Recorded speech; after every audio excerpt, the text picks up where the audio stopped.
Good afternoon, everyone, and welcome to today's session. Today's session will be about a plant-based diet for type 2 diabetes prevention and management, and we welcome you all. I am here today on behalf of the University of Nicosia Medical School and the University of Nicosia Medical Center. My name is Maria Cecilia Mosquera. I am a clinical assistant professor in the Department of Primary Care and Population Health.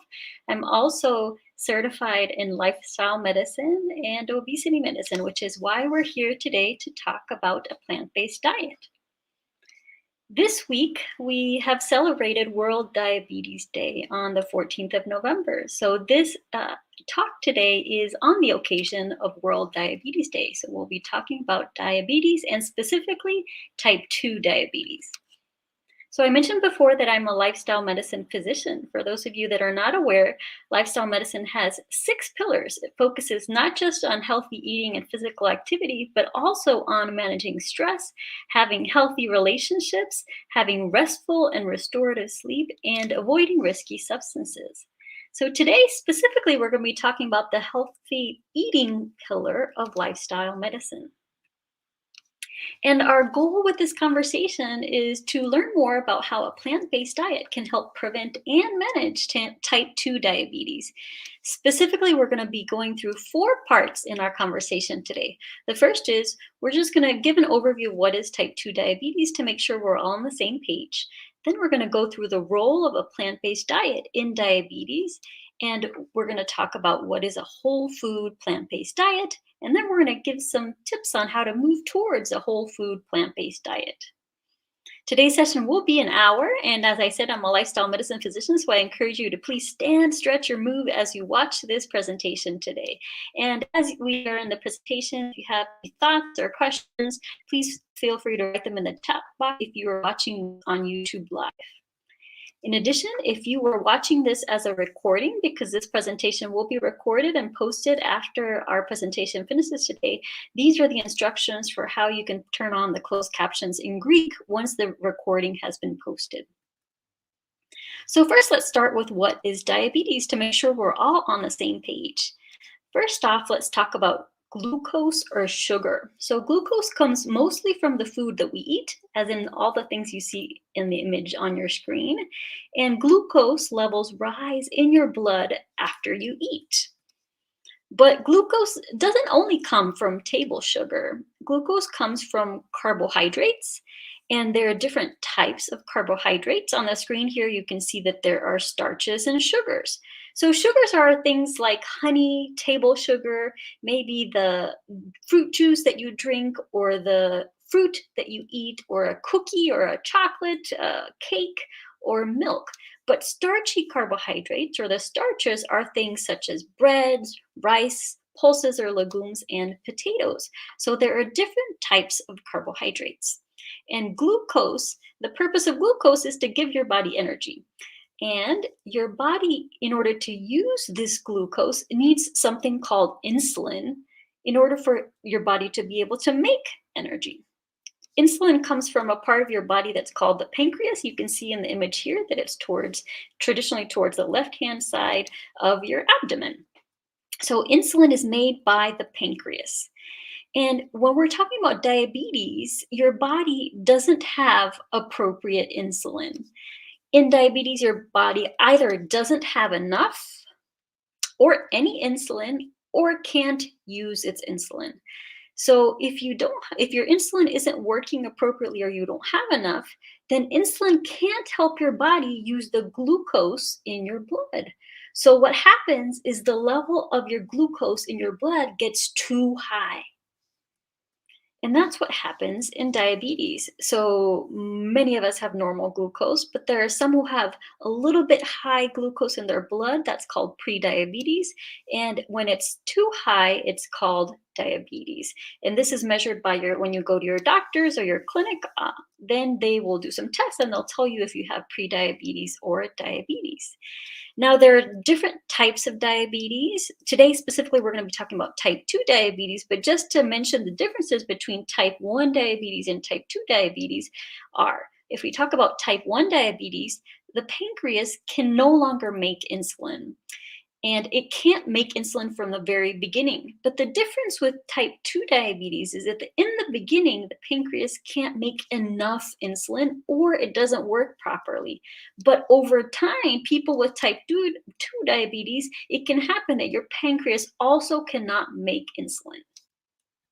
So most people, when we talk about diabetes, have type 2 diabetes. As I mentioned, there's another type called type 1, and there are also other types of diabetes. But this is an image from the UK, but in the most part, the vast majority of people who have diabetes have type 2 diabetes, which is why today's conversation will be about type 2 diabetes. So let's say your doctor has told you that you either have pre-diabetes, which means that you're at risk of developing diabetes, or you actually have type 2 diabetes. Why do we need to worry about this? Why do we worry about type 2 diabetes? Type 2 diabetes can lead to many problems and complications, such as having a heart attack, stroke, developing kidney problems, which we call nephropathy, developing problems with your nerves, which we can call neuropathy, developing eye problems, which we call retinopathy, foot problems, gum disease, mouth problems, sexual problems. There are many problems and complications that type 2 diabetes can lead to. But is diabetes only about sugar or glucose? Well, no. Having diabetes, if you also have high cholesterol and high blood pressure or high blood pressure, that means that you're at even higher risk of having a heart disease, heart attack, or stroke. So when you have diabetes, you want to also keep track of your cholesterol and your blood pressure. And when you go to the clinic, your doctor will be thinking about those things, or your clinic team. So you also, in your diet, want to think about your fat and salt intake. So let's shift and talk specifically about what is the role of a plant-based diet in type 2 diabetes. So I mentioned that the name of this talk is plant-based diet for type 2 diabetes prevention and management or treatment. So first, let's talk about preventing type 2 diabetes. So if you don't have diabetes, how can we prevent you from getting type 2 diabetes? Well, first, it's important to know that eating meat, specifically red meat, even once a week has been shown to increase the risk of developing diabetes. And from here on, whenever I say diabetes, I'm talking specifically about type 2 diabetes. So eating meat increases the risk of developing diabetes, particularly if the meat is processed. So processed meats are like salami or hams that are either salted, cured, or smoked. But we know that eating a plant-based diet actually lowers the risk of developing type 2 diabetes. And there are studies that have shown, like the Large Adventist Health Study, that the less animal products you eat, the less your risk of diabetes. So people who eat meat in their diet have more risk of developing diabetes than people who, for example, are vegan. And that risk decreases as you eat less and less animal products. So non-vegetarians have more risk than semi-vegetarians. Semi-vegetarians have more risk than pesco-vegetarians.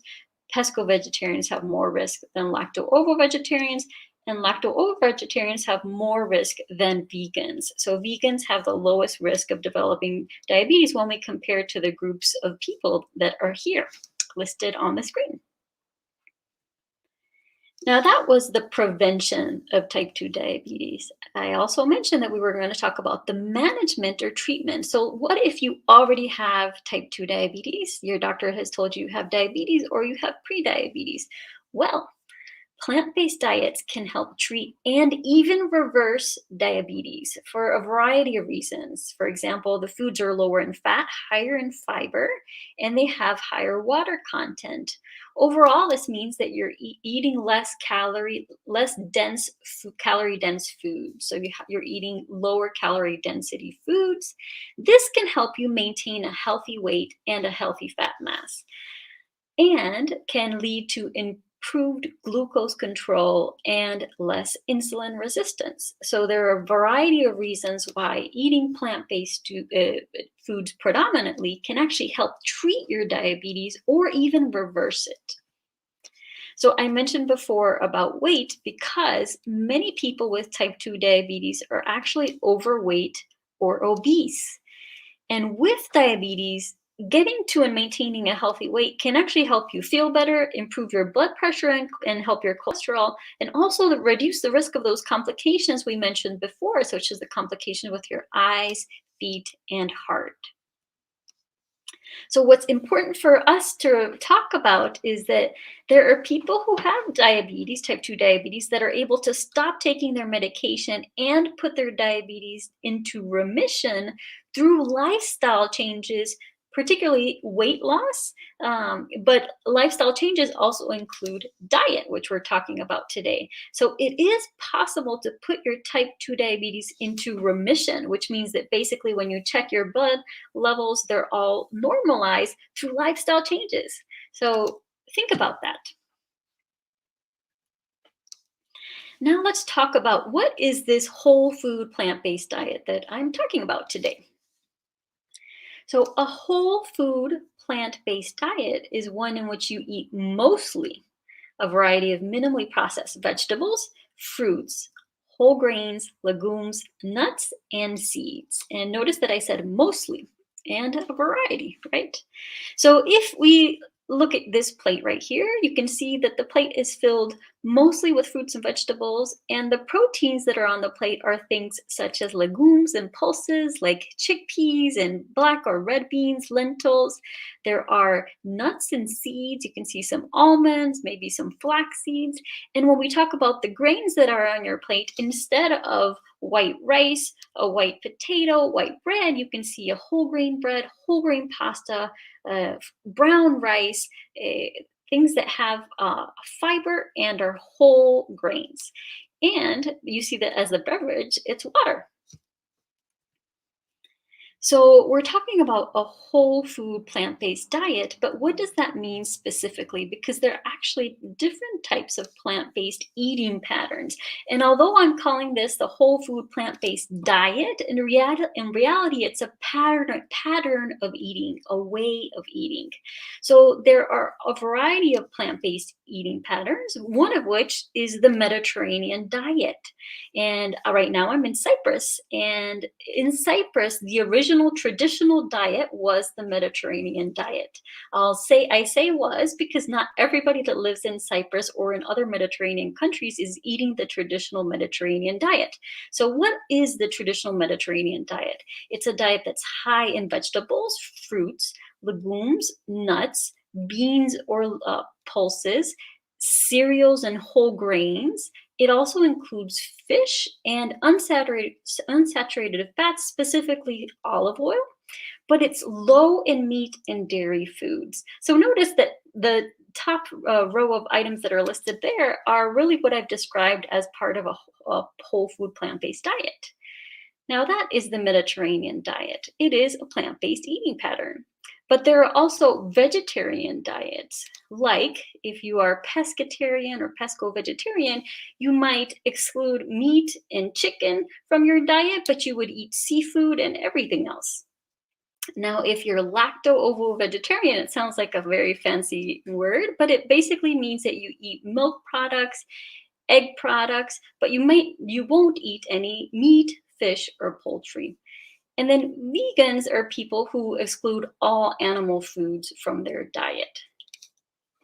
So you can see that there are a variety of types of diets that are also plant-based eating patterns. And here in Cyprus, we're rather fortunate in that we're surrounded by a multitude of foods that fit within the plant-based eating pattern within the Mediterranean diet. You'll see here olives and fruits and vegetables and legumes and pulses and seeds and whole grains. We're really lucky and fortunate that we can access these types of foods here and we can take advantage of them.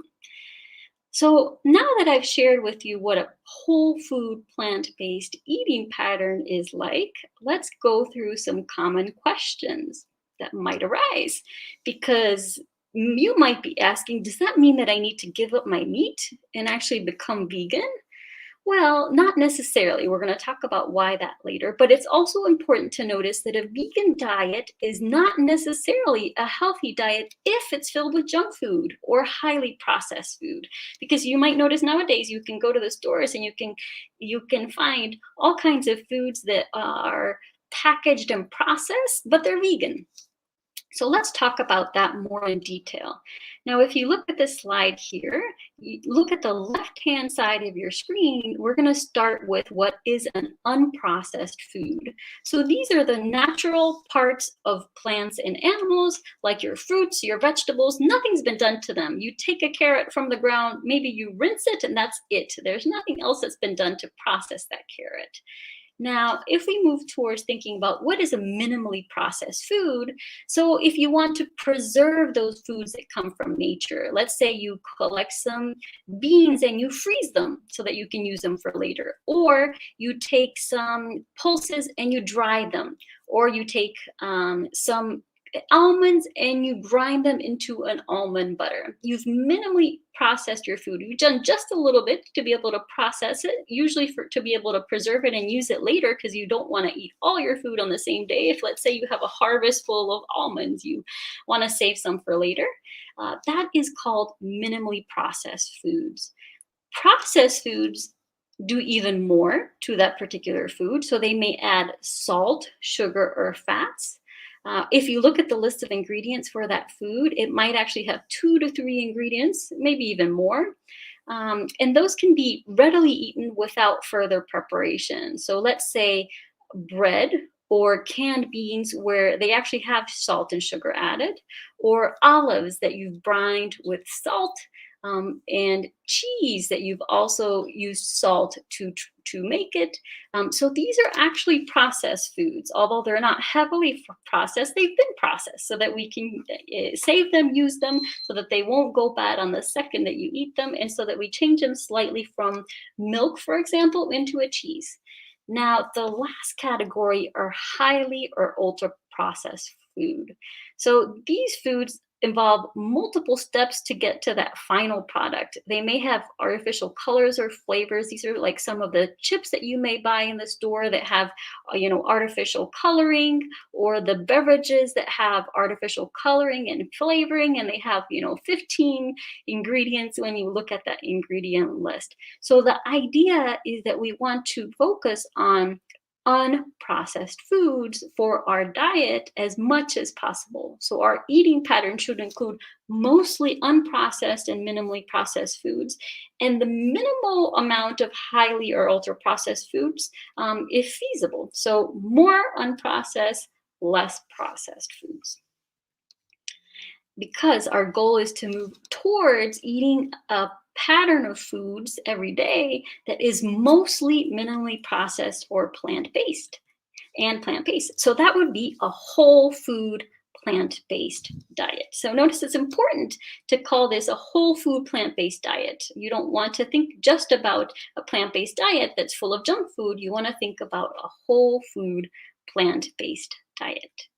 So here is an example. On the left-hand side, you can see what a meal might look like that is an ultra-processed, where you're eating white bread with a processed ham and a processed cheese. And then you have some potato chips that have been processed and fried and added salt and maybe some flavorings.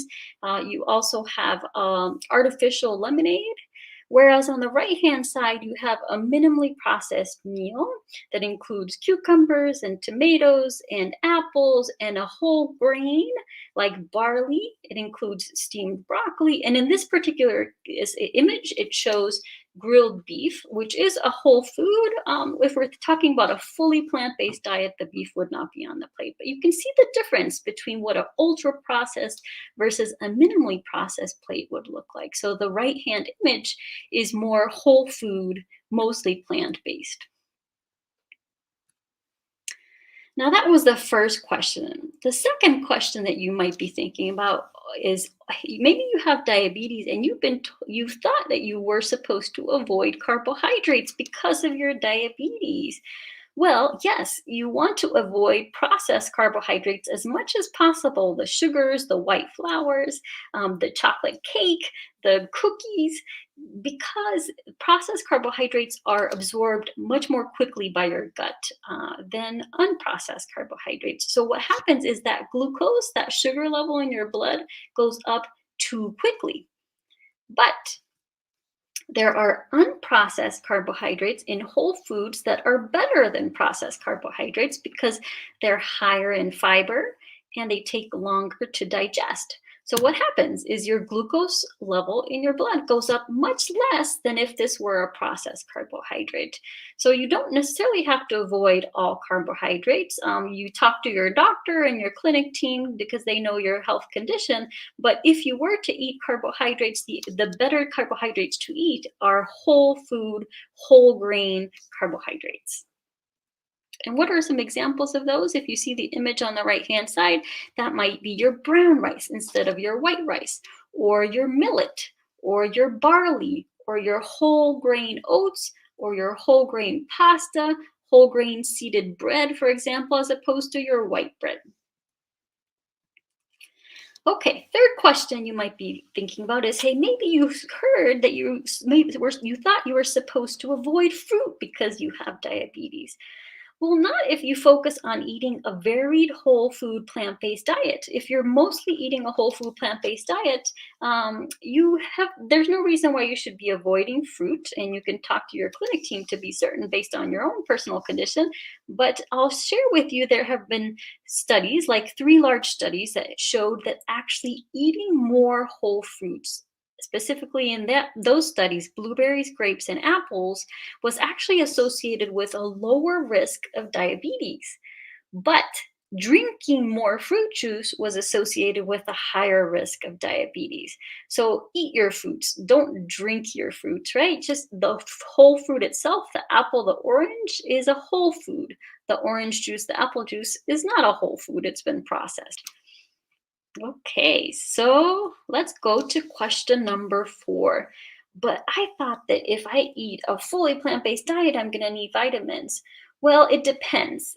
If you're going strictly plant-based, then you want to talk to your clinic team to ensure that you're eating enough foods that contain specifically vitamin B12, which is something that people who are vegan and fully plant-based, for example, have to be careful about with their diet and discuss with their healthcare professionals. In addition, if you are moving towards mostly plant-based, you also want to make sure that you're choosing foods that are high in iron, like legumes and pulses and greens, and also that you're thinking about your vitamin D and calcium. So it doesn't automatically mean that you're going to need vitamins or supplements if you're on a whole food plant-based diet, particularly if you're eating a varied diet. So talk to your healthcare professional. You want to make sure that the types of foods you're choosing are filling all your nutrition needs, but it doesn't necessarily mean you're going to need vitamins. So now let's get to the nitty-gritty of how you can actually move towards a more whole foods plant-based diet. And let's start with what it might look like if you were eating a meal in Cyprus tonight. So in Cyprus, for example, we might get served a village salad that can include, vegetables as well as potentially some cheese. Maybe you've gotten some appetizers that include some bread, maybe some bread with sesame or some pita bread and some tahini sauce, maybe some olives. And then after you've eaten all of that, you're served your plate. Maybe it's some burguri, or maybe with some chicken and potatoes. And then after you've eaten all of that, and maybe you had a glass of wine or a beer with it, after the whole meal is finished, maybe you might have a spoon sweet and a bit of coffee. So that's a full spread, maybe something you might not eat, hopefully on a daily basis, but maybe, let's say, on weekends or when you're out with family or you're having a large family meal. So you can see that's a multi-course meal right there.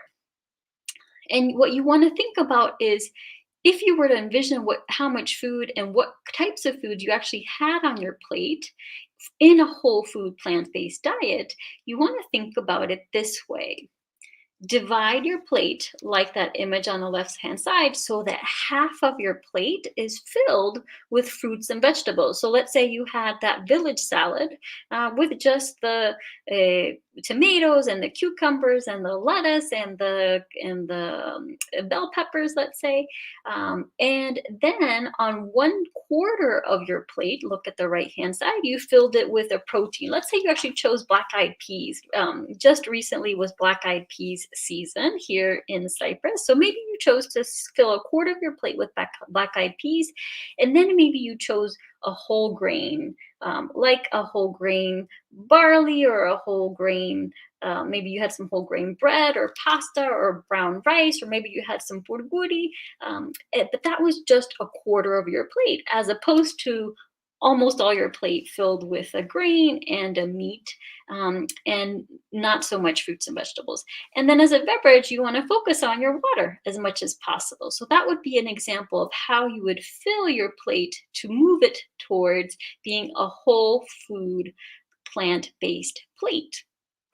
And now let's point out what you might see some of the differences. So on the left-hand side is a plate of dish we actually ordered, and one of my family members was given this as a plate. It was actually more of a platter than a plate because of its size, but you can see that it had French fries and it had bulguri, and then it had meat, as opposed to the plate on the right-hand side, which had half fruits and vegetables.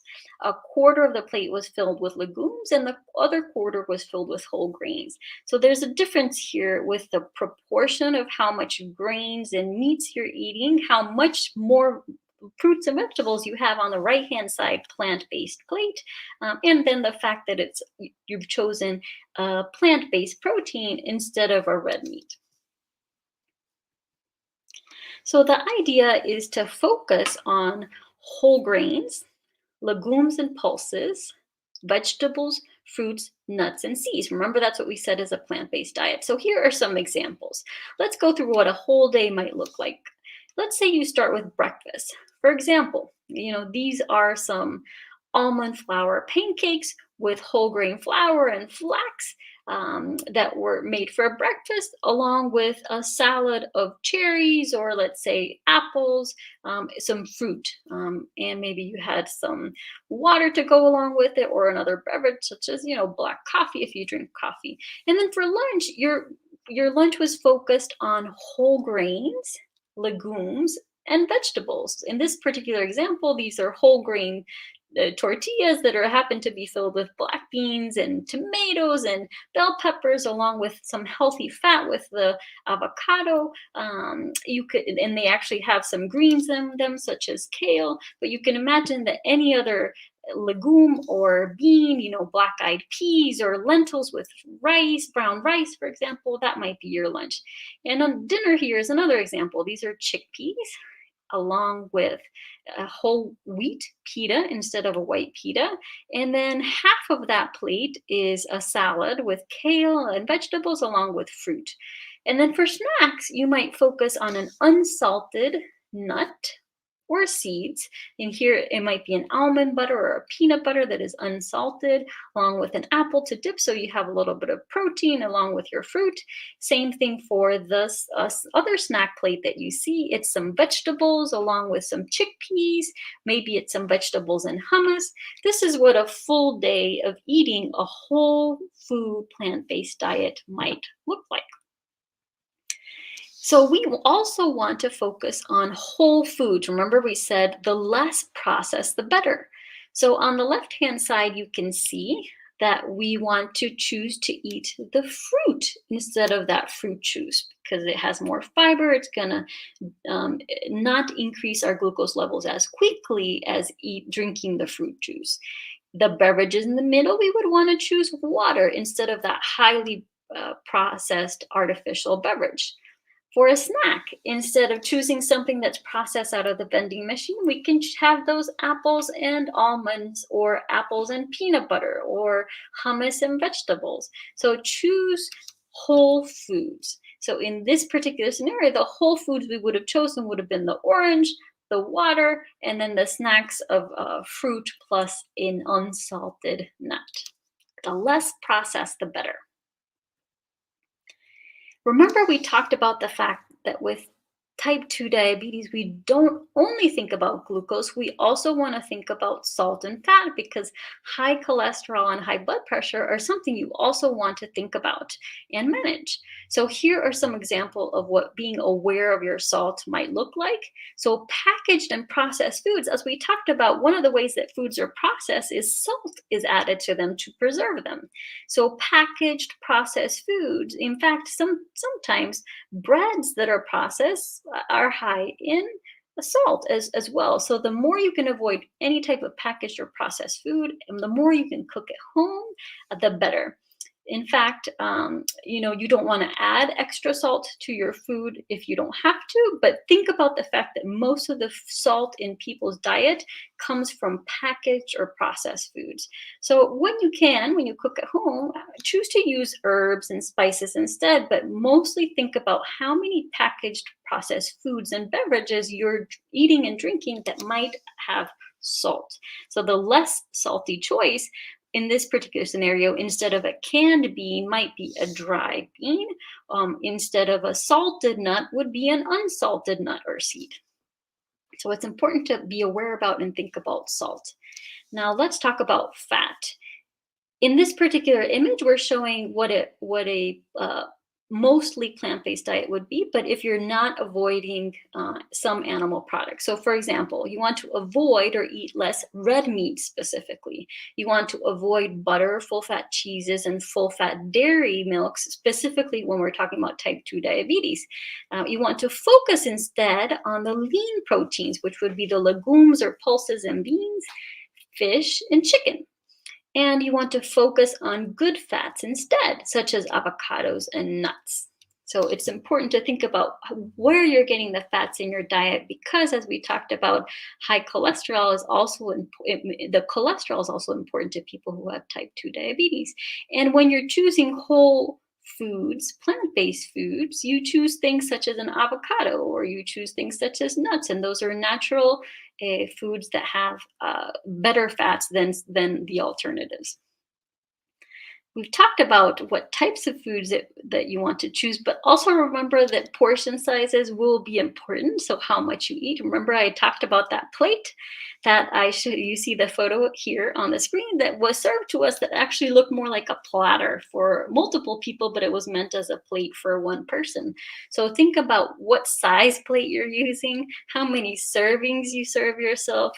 Did you eat a 3-course, 5-course meal, or did you have one plate? So your portion sizes and how much you're eating will also be important. So the idea is that you want to nourish yourself, right? So food is meant to nourish us. And the way to do that is focus on eating regular meals, but have them be whole food, plant-based filled. And in order to do that, you want to have less processed foods, less fatty foods, sugary drinks, foods, and salt, and eat more things like pulses, legumes, as well as unsalted nuts and seeds. Eat more fruits and vegetables, and choose whole grains. This is the way that you can nourish your body, not just for type 2 diabetes, but this is ideal for things such as cancer prevention as well, where there's evidence from eating a diet such as this. So if you are watching this now, you can feel free to write in the chat box if there are some things you already do to eat a whole food plant-based diet. I'm looking at the chat box now, so I'll be able to see if you write it.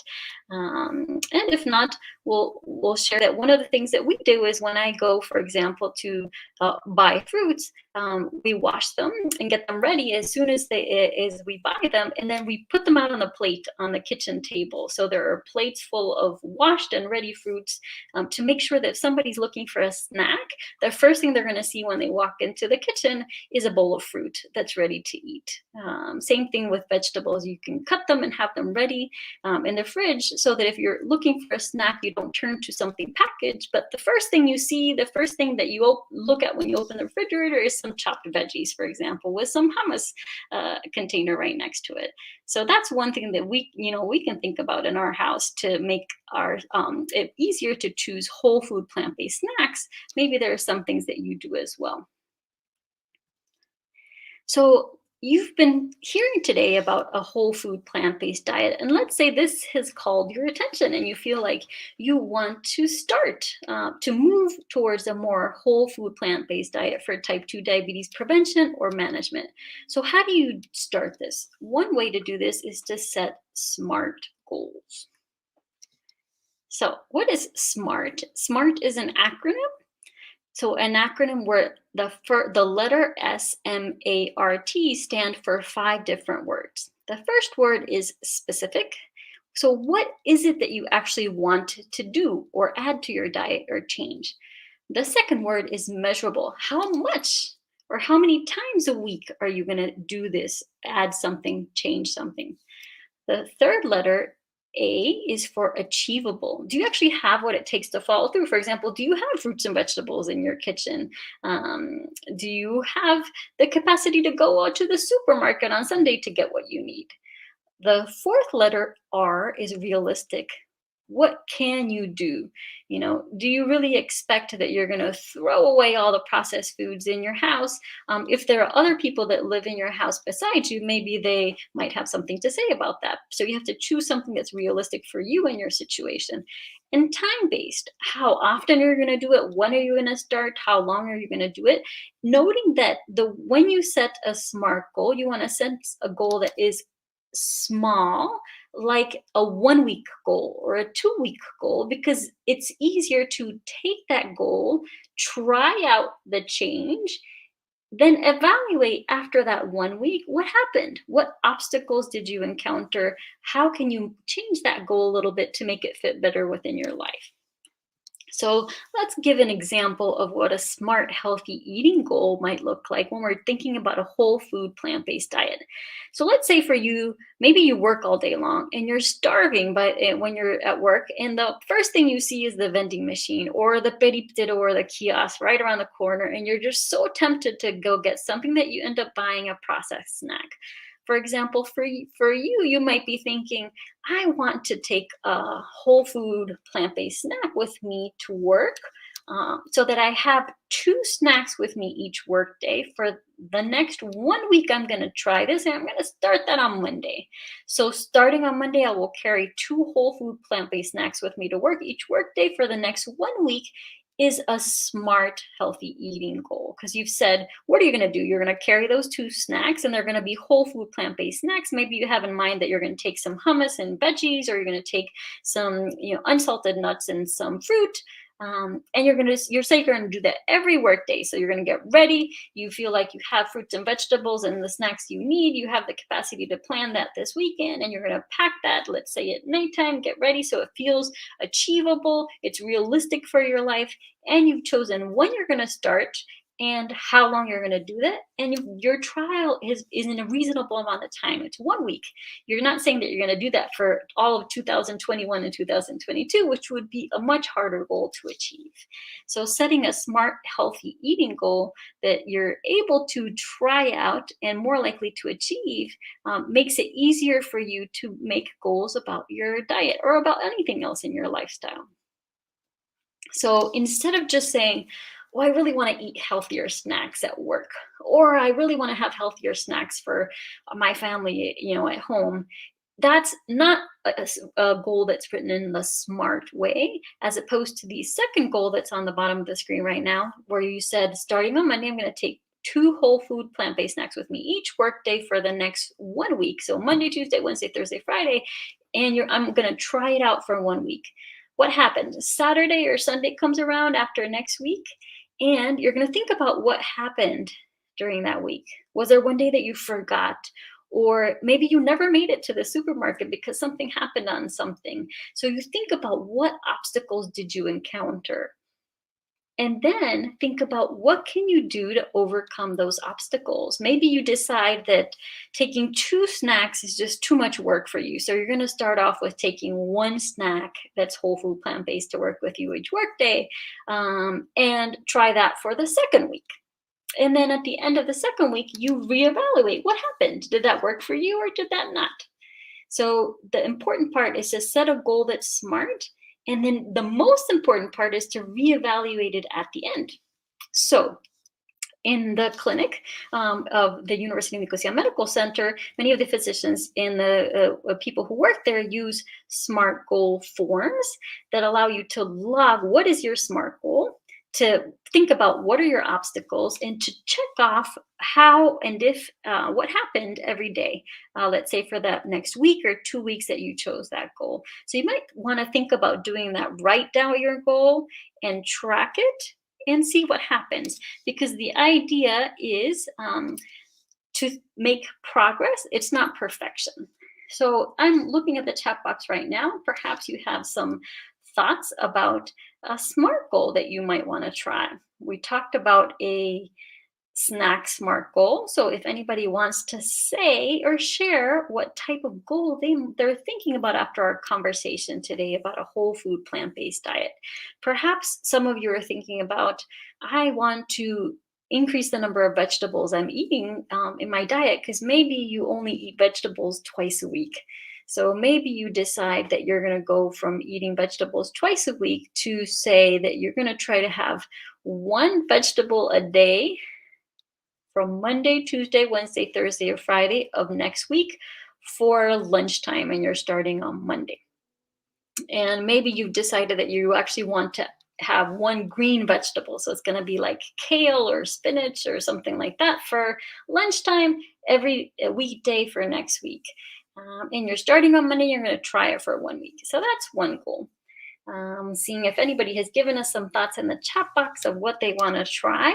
So remember, our idea is to try to move towards a more whole food plant-based diet that's filled with legumes, whole grains, seeds, nuts, fruits, and vegetables. So for example, maybe you are used to eating white rice, and you're trying to move towards more whole grains, so you want to move towards more brown rice.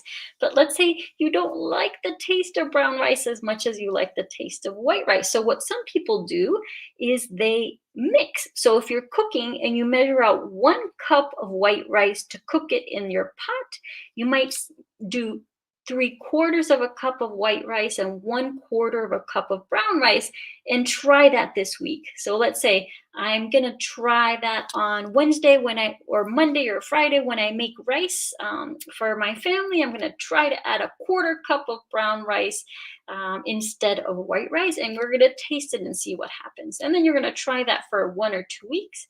And then you're going to say, oh, you know what? That brown rice, white rice mixture wasn't so challenging for me. So I think that I can go to half brown rice, half white rice when I cook. And so on. You would move forward in the next few weeks to try to move towards more brown rice, less white rice. And even though you're taking it slowly, you're moving towards incorporating more of a whole grain into your diet. And I see that somebody's written in the chat box that they have a question, and I'll just look and see if anybody has any SMART goals, and then I'll work to address that question in one moment. So thank you for your question. I just want to remind what I said before is that the goal is progress, not perfection. And that's why SMART goals can work for you, is because you take a chunk of time, you try something, and then you reevaluate it, go through the obstacles, adjust your goals so that you can keep on moving forward towards the direction you want to head, which is a whole food plant-based diet. Every little step in the right direction helps. Even though there is some benefit, for example, if you choose to go fully to a whole food plant-based diet and restrict all animal products, as I said before, the less animal products you eat, the more likely it is the less risk of diabetes you might have. But what really makes a difference is that it's going to fit into your life, and this is going to be something that you're going to be able to continue and work with. And that's why making a SMART goal that fits within your life, it's a goal for you and not by somebody else, set by you, is what's going to be important, because every step in the right direction is going to help. So I'm going to go into the questions in a moment. I'm just going to summarize first, which is, We've talked today about how you can actually take charge of your lifestyle and prevent or manage your type 2 diabetes. We talked about the fact that eating a whole food plant-based diet can help prevent diabetes. Let's say you have a family history of diabetes. There's something you can do about it to do your best to move toward preventing yourself from developing type 2 diabetes. Or let's say you've already developed type 2 diabetes and you want to see if you can go into type 2 diabetes remission, where all your blood work goes back to normal. You can do that with a whole food plant-based diet. So choose as much as possible to move towards a whole food or plant-based diet, but start with small steps that are meaningful for you, things that you want to try or you want to do, and start with some small, smart goals. So 1 or 2 goals only. Don't choose to do 7 goals for the first week. Just do 1 or 2 smart goals and then follow up to see your progress. You can do this with your clinic team. For example, the University of Nicosia Medical Center physician team, or there's a registered dietitian, nutritionist there that can work with you to help you think about your goals and help you see your progress, help you adjust when you encounter obstacles. So work together with your clinic team. Now, I'm going to go into answering the questions, but before I do that, I just want to point out that if you are watching this live stream from the University of Nicosia website, at the bottom of that screen, as you can see here, there's a little red box that says feedback form. If you click on that, it will take you to an anonymous feedback form where we would truly appreciate your feedback to help us continue to improve our sessions. The same thing if you are watching this on YouTube, you'll see, as pointed out by the arrow here, that there is a link that says feedback form. We welcome your insight, your input. It will be anonymous. So while I start to answer questions, just think about whether you can do that feedback form and give us some input. So now let me turn to that question that I had in the chat box. And if there are others of you that have questions, please fill it out there. So the question reads, is it better to eat unleavened bread than leavened bread? As leavened bread has yeast, which needs sugar and salt, I assume that will be worse. Is pita unleavened? So in reality, when we're talking about the topic that we're discussing today, the best thing to consider is whether the bread is a whole food plant-based bread. So if you are using a whole grain, that's even more important than the considerations about whether it's leavened or unleavened. As to the point about whether yeast needs sugar and salt, it is true, but the amount that's used is usually minimal. So if you do choose an unleavened bread, it would have less sugar. If you have a fresh homemade bread, it would be less processed and less likely to have as much salt as one that you would buy packaged from the store, for example. So a homemade whole grain bread would be, with, let's say, one that's full of seeds as well, would be the best way to go. And I'll just point out something that I didn't mention earlier, that we want to focus on a whole food plant-based diet that has legumes, whole grains, and I mentioned unsalted seeds and nuts. When we want to think about the amount of foods that we eat, when you eat things like nuts, you just want to be careful of your portion sizes because they are filled with natural oils. And so if you eat a cup full of almonds, for example, that's a very calorie dense food. That's a lot of calories in your diet. So just remember that you want to also think about your portion sizes when you talk about things like nuts. And as I said before, you want them to be unsalted nuts and unsalted seeds as much as possible. So I'm looking at the chat box and seeing if there are any other questions from today. No, okay, it looks like the question about unleavened bread has been answered. So if you have any other questions, please feel free to add them to the chat box now. Otherwise, know that if you are able to give the feedback form and complete it for us with those 2 links that I shared with you on how to find, we also look towards your suggestions about what future topics you would like to hear about from the University of Nicosia Medical School and University of Nicosia Medical Center, specifically about lifestyle or anything else. So also that feedback form can help you give us suggestions about future topics about which you would like to learn. So In summary, we'll say that today we've talked about a whole food, plant-based diet for type 2 diabetes prevention, management, and treatment. Something that can lead you to go into type 2 diabetes remission if you go into a fully whole food, plant-based diet.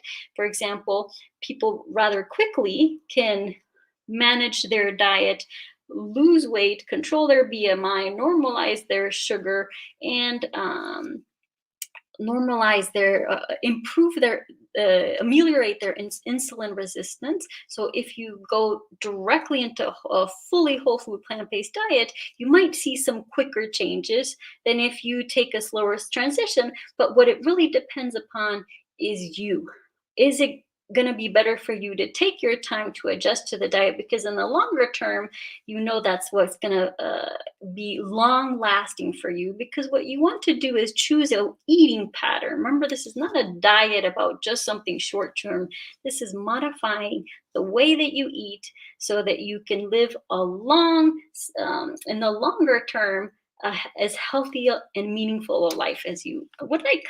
So just in case you would like, I've just put 3 resources that you'll be able to see, one from the American College of Lifestyle Medicine, one from the Harvard Health Blog, and one from the NHS that gives you more information about plant-based diets, vegetarian and vegan diets. And this is then I'm just double checking to make sure there are no other questions in the chat box. As I don't see any other questions in the chat box, I'm going to say thank you to all of you for joining us tonight for tonight's conversation on a whole food plant-based diet. We look forward to receiving your feedback and to you joining us in future sessions. We send our sincere thank yous from the University of Nicosia Medical School and University of Nicosia Medical School Medical Center today. So thank you.